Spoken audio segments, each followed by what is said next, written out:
Welcome to Confessions of a Parent Coach. I'm Coach, a mother of four, and potty talker, Ann Kaplan. This is the podcast where I confess something from my own parenting and coaching life, teach a lesson around it, and answer your questions. Even we parenting experts are far from perfect, and the real magic happens when we get down with all that imperfection. We get into the gritty side of parenting here, so earbud up and dive in. Hello, everybody. Welcome into the podcast. I'm so excited to be here with you again today. And this topic that we're going to talk about today hopefully piqued your interest, even just seeing the description or the title of the episode. What if you can't stay calm? Because how often do we hear all the time? Every single mom that I talk to when we first start working together, if it's a mom in my group or if it's a couple or a dad or whatever, every single parent that I meet with for the very first time, it's never once happened where a parent has told me that they feel good about the fact that they're losing their temper or that they don't think staying calm is important. And never has it happened where I've talked to these new clients about how important it is to stay calm with our kids. And they are like, what? This is brand new information. I'm flabbergasted. I had no idea. That never happened. So if you're hearing me say, it's super important for us to be giving consequences a calm energy, there's a whole podcast episode already out there about non-attachment and neutrality. I guarantee no one listening to this is like, well, that's news to me. We already know that. We already know we're supposed to be staying calm, right? But it is so hard to do it sometimes because we're human beings, not robots, and things upset us. So we're going to talk about this whole what if you can't stay calm. And as always, I'll give you a little confession. This one, a lot of times when I make my confessions, I don't really feel that bad about the stuff I'm confessing sometimes. This one, even, let's see, this will be 17 years later. I still feel really shitty about this. So back in the day when my oldest son was about 2 and we had a newborn baby, we were also selling our house. And anyone out there who's trying to move and sell your house, you know what I'm talking about before I even start talking about it. Keeping your house clean while you live in it so that at a moment's notice, someone can come and, look at the house and maybe buy it is full stop impossible. Whether or not you have kids. Now I have a toddler and a newborn baby. Forget it. Getting the house clean and trying to sell this house was more than a full-time job, and it was destroying me. And there was this one day where we had to get out of the house super quick because a showing was happening and everything had gone wrong all morning long in terms of getting the house ready and everything. And then finally, it was time for us to go. It was crunch time to get in the car. I'd already had the baby in the car. I'm trying to get my oldest in the car, and he is fighting me on putting his coat on and whining and doing the thing where his arms turn into noodles and stuff like that. And I just got increasingly and increasingly frustrated and finally screamed at him. This is a direct quote. And you know that I feel bad about this because how many direct quotes do you remember 18 years later or 16 years later? I remember this. I remember every word that I said because I'll never forget it. And I was on the phone with somebody at the time that I said this. So there's a witness to this horrible thing that I said to him. I literally said, Elijah, if you don't get your hand in this sleeve right now, I will rip it off of your body and shove it in there myself. I literally said that to an innocent 2-year-old child. It was horrible. I feel terrible about it still today and humiliated that I said it right in front of someone on the phone. And mostly I just feel really remorseful that I said something hurtful to my son, of course. But the whole reason why I bring this up, you can connect the dots. Obviously, I was not able to stay calm in that situation. And that's exactly what we're talking about today. What happens if you can't stay calm? What if you can't stay calm? And the reason why I decided to use this topic for today is because I've had several conversations recently with clients about the concept of regulation and co-regulation. So, and most people, when I say, do you know what co-regulation is? They're kind of I could guess what it is, but I'm not 100% sure. So let's talk about it. So co-regulation happens before, if you're having a biological birth, the co-regulation happens with your baby, with you and your baby, if you're a mom, right out the chute, before baby is even earthside, you're co-regulating. So, and of course, all babies co-regulate with whatever womb they are in, whether it's going to be their mom or not. So co-regulation happens right from the beginning. And what it means is, in the beginning anyway, what it means is that for newborn babies or not even born babies, their nervous system is not fully developed. And how they pace themselves and regulate their biorhythms is by pacing themselves and syncing up with the biorhythms of the womb that they're in. And then after they're born, the person who's holding them, their caregiver. And so things like their heartbeat, their breathing, their body temperature, all of these things are stabilized by being in the presence of their caregiver. So this is why we see, incidents of SIDS go down when kids are co-sleeping in the same room as their parents, for example, things like that. Babies literally are still working out the kinks in their nervous systems, and so their nervous systems sync to the biorhythms of the presence of the caretakers around them. Well, all of those things that I just talked about, temperature, breathing, heartbeat, that's not part of your what's called your autonomic nervous system. It's the part of your body that's running behind the scenes, completely autonomous from your conscious control. You don't think about breathing, your breathing just happens. You don't think about you're not telling your heart to beat, it's just beating, right?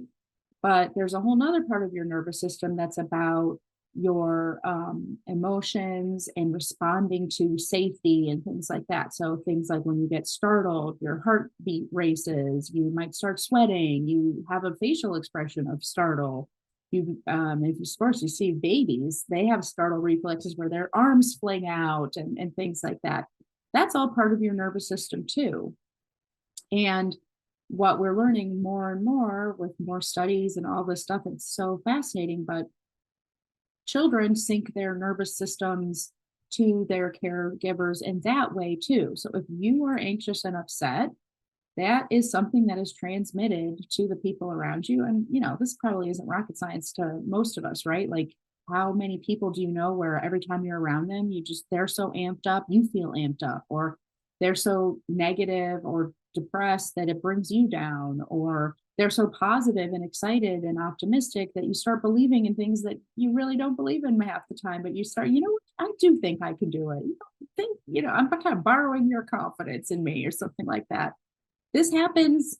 This isn't just kids, right? All human beings, we really pick up on the energy, that level of energy and emotion from the people around us. We're such social creatures. We are so tuned into the people around us always, no matter how old we are, no matter how developed and evolved and mature we get, we still are super tuned into that energy. And kids are no exception, and especially kids with their parents. So if you're like most of my clients, as I'm saying this, your like parent guilt reflex is kicking in and you're starting to beat yourself up because like, oh my gosh, so if I'm stressed out, I'm stressing my kid out. I have to be calm all the time. I have to be, when they're upset, if I lose my temper, like I'm upsetting them. And so I need to be like Mother Teresa all the time around my child. I need to be like the Buddha and, just be super zen constantly. And of course, I'm not like that because nobody is, right? So even though I don't know you, I already know that you're not zen like all the time. Well, that means I must be failing my child. That means that I must be, letting my kid down or not giving my kid what they need. I'm a loser. And here's where I want to help you with that because it's total bullshit.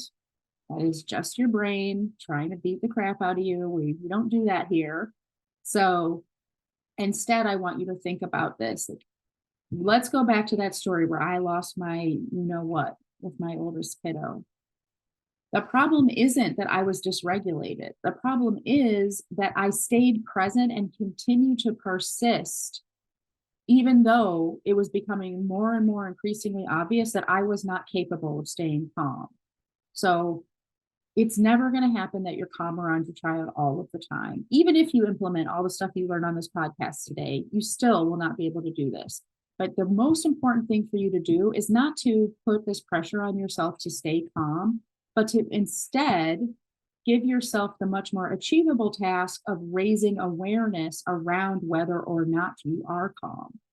You're not supposed to be calm all the time, but it is possible for us to know if we're calm or not, and then respond to that accordingly. So, in an ideal world, which we don't live in, these amazing divine beings that come out of us into the world would be raised by gods and goddesses, and their divinity would be matched in the divinity of their parents. Well, guess what? That's not how the system works.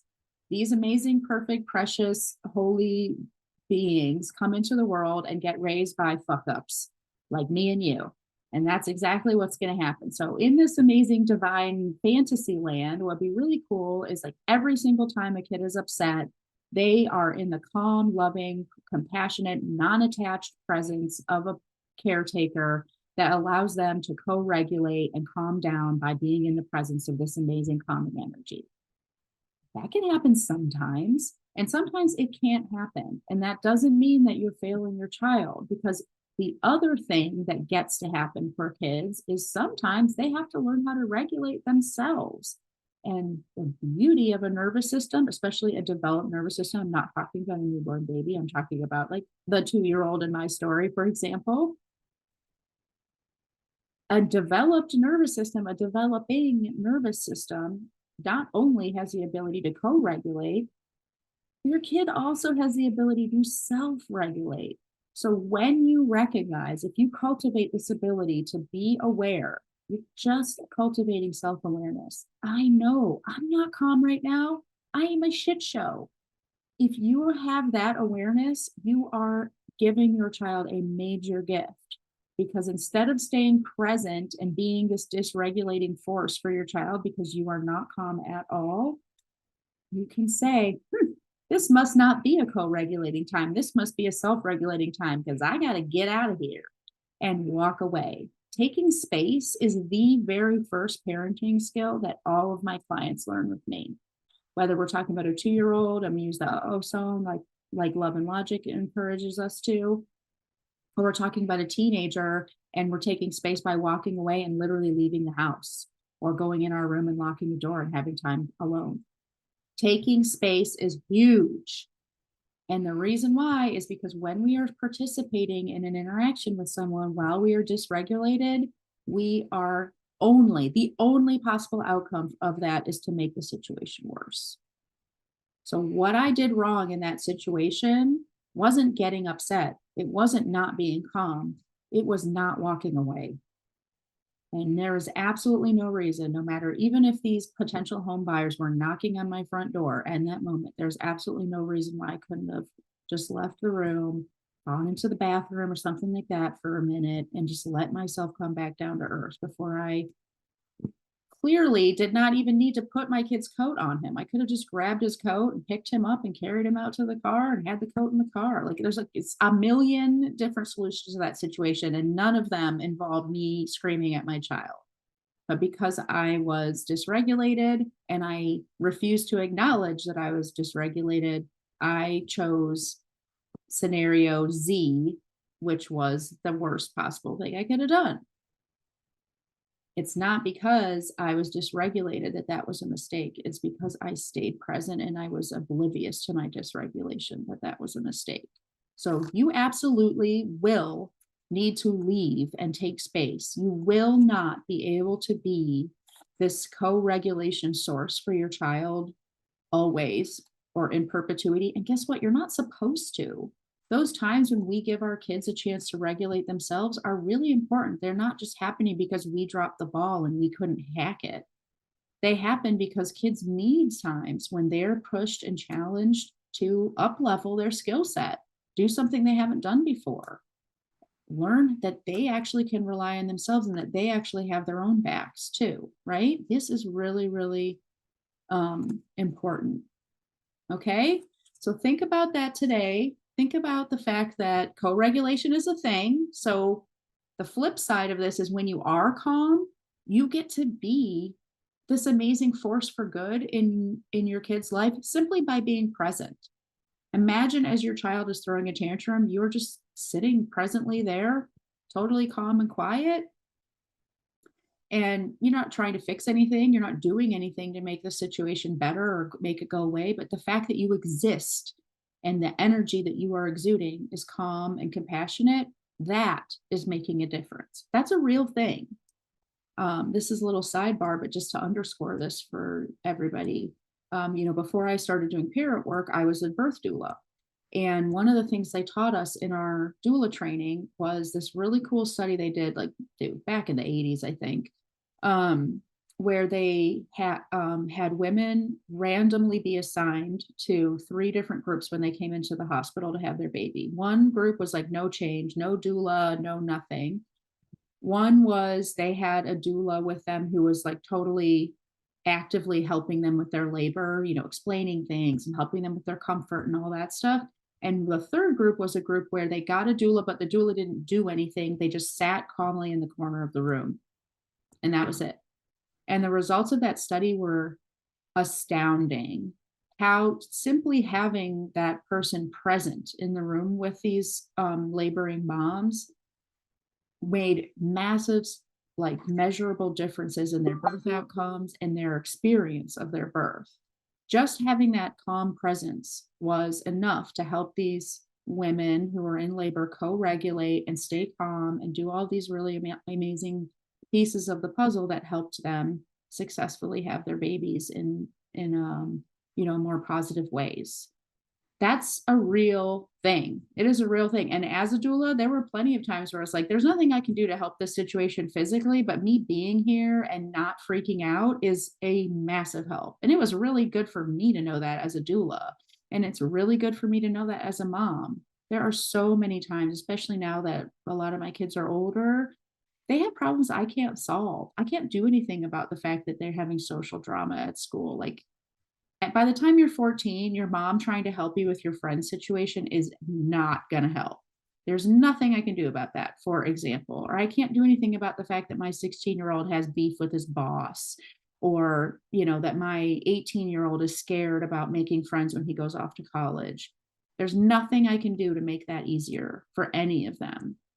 But I know that I'm still an important helpmeet to all of them while they go through those challenges simply by being present with them.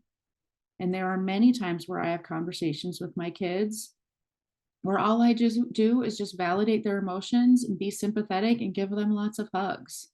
And that's it. You can see, especially with younger kids, you can almost physically see them. At a certain point in a conversation, you might say, do you need a hug? Or this really sucks. Do you want to just sit with me for a minute? And you watch them sit next to you. You don't do anything. You don't say anything, but they go from totally upset and railing at the world to just kind of like acceptance and calming down. And then, at least I can say that with my 9-year-old, you can almost see a facial expression change where he's like, all right, I guess I got to go do it. Whether it's like doing his chores or getting ready for bed or telling his friend that he can't play right now, whatever upsetting situation it is. So, that's the flip side of this. Like sometimes you will not be able to be calm, and that's not a problem. That's a time to take space, and that's an opportunity for your child to get better and better and better at self-regulation. It's supposed to work that way. And sometimes you will be able to stay calm, and in which case you get to be this amazing co-regulation source for your child, which is pure magic. And the last thing I'm going to say about this before I answer a listener's question is let's take these concepts and make them really tangible, because if you have young children, I guarantee that you've heard this kind of debate between time out and time in. My answer is both and neither. And what I mean by that is my clients learn a different technique of taking space that doesn't do a lot of the things that traditional timeout does, like counting and giving a lecture at the end and, setting a timer and all that stuff. So it's not really timeout, but it is taking space. And when I say, so that's what I mean when I say neither, because I don't love those elements of, well, do you know what you did? Now, why do we do that? Now, what do you need to do now to make it right? And all that stuff. No, thank you. That's just like a shame cherry on top of a shit cake that we just gave our kids. So a lot of those elements that can be present in both time out and time in, I say no to. So that's what I mean when I say neither. I say both because just like I said, sometimes you actually are able to be this calm co-regulation source. And in that case, whatever modified version of a time in is fabulous. Let your kid throw the tantrum and just be that calm person sitting on the couch waiting for them to finish running their number. That's awesome. And sometimes you can't. Sometimes you're too upset. Sometimes your kid is too upset. Sometimes your kid is too aggressive, too violent, too out of control to really be safe around other people. And guess what? Sometimes we are too aggressive, too out of control, etc., to be safe around other people. And when I say safe, I mean emotionally safe, obviously. But those are those times when a time in is a terrible idea because all you're doing is increasingly dysregulating each other. It's terrible. There is co-regulation happening, and it is, you are co-regulating, meaning you are amping yourself up to meet your child's amped up energy, and your child is amping themselves up to reach your amped up energy. Co-regulation is happening all the time. It's just that it's up to us to really take the reins and say, okay, the kind of co-regulation that can come out of this interaction is not great. So I'm going to remove myself from the situation. So that's all that. That's my little, you got a little spoiler there about my thoughts on time in and time out also. And as always, we get to end our talk with a question from a listener. So this question comes from a listener called Anna. It's not me. Okay, I know we both have similar names, but I promise I'm not making this question up. So this mama is struggling with, Anna is struggling with thankfulness and gratitude with her kiddo. And this is what she said. And unfortunately, Anna, you did not share the age of your kiddo, but maybe I'm wrong. As I read this, I might discover it in here. So,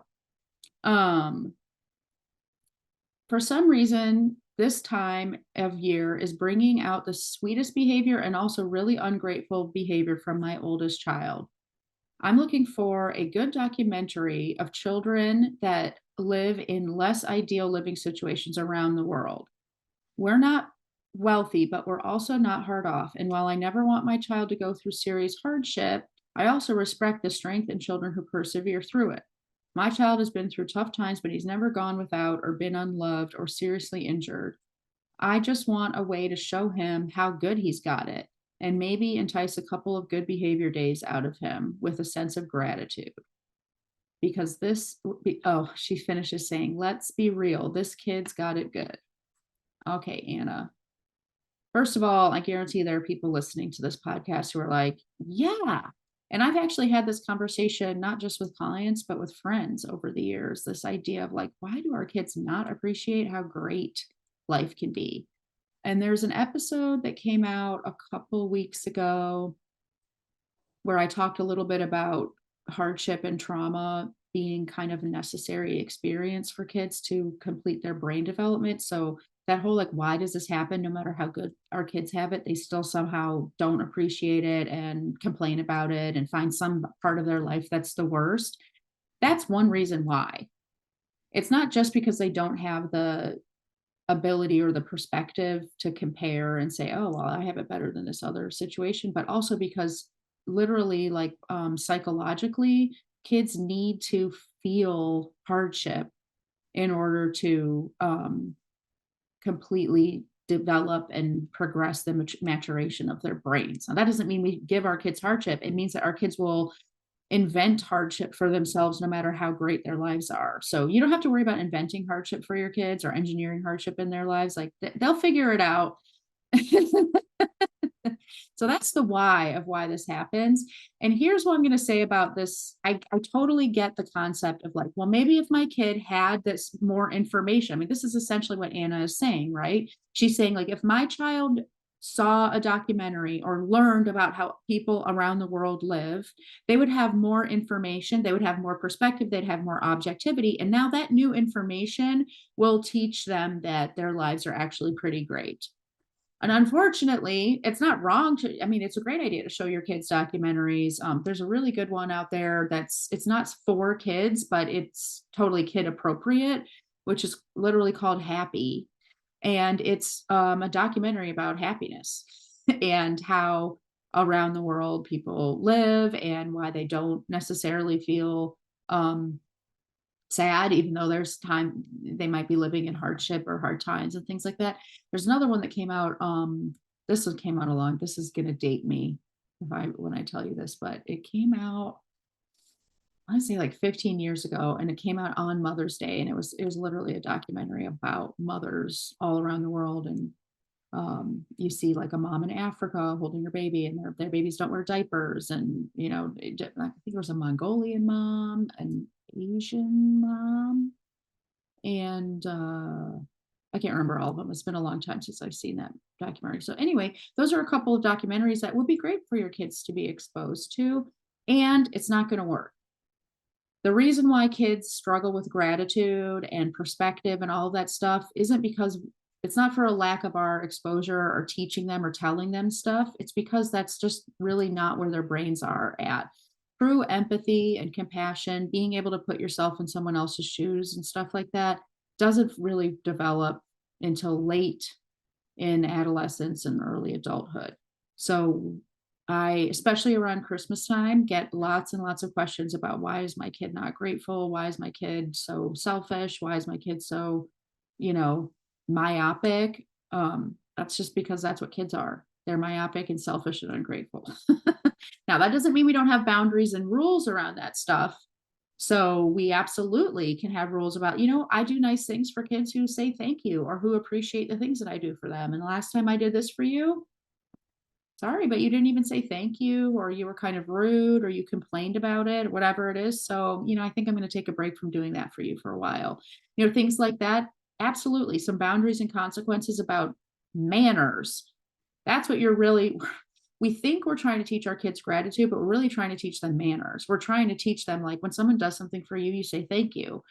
The actual feeling of gratitude, the actual feeling of empathy, the actual perspective and objectivity that we eventually want our children to have doesn't come from forcing them to say thank you.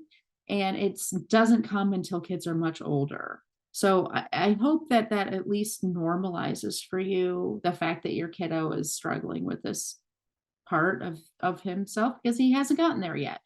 But he will. I think the documentary idea is a fun idea, not because it's going to change his behavior, but because it's always great to just, have shared experiences with our kids and be alongside them as they're learning something new. And that's the other reason why watching a documentary is probably not going to teach your child different behaviors long term anyway. It's because talking doesn't teach, which I'm sure everyone's heard me say a million times already. Talking doesn't teach. So even if it's a documentary that's talking to your kid, doesn't teach. Experiences and modeling teach. So you model gratitude, you set boundaries and consequences and experiences up for your child around gratitude. Over time, your child is going to, well, first, it's going to be learning the manners of gratitude. But eventually, as your child's brain expands and their cognitive ability to think beyond the end of their own nose grows, it will turn into true gratitude and perspective and appreciation and all those things. And I can tell you, because right now I have older teenagers, my 16 and 18-year-old surprisingly often express some really great insights about how lucky they are and how, blessed their lives are and things like that. And honestly, that's kind of early. So I'm proud and I feel accomplished in that department. I'm really happy for them and stuff like that. My 14-year-old and my 9-year-old, not so much. So And that's okay. It's not something that keeps me awake at night because I know that it's something that comes later. And let's face it, even as adults, some of us struggle with gratitude and appreciation. Our brains are wired to look for wrong and harm and lack and problems. So we are wired to the negative. Gratitude is something that we have to cultivate in ourselves. And so I commend you, Anna, so much. I love that you are working on this. And I want to give you the long perspective of patience on the whole thing.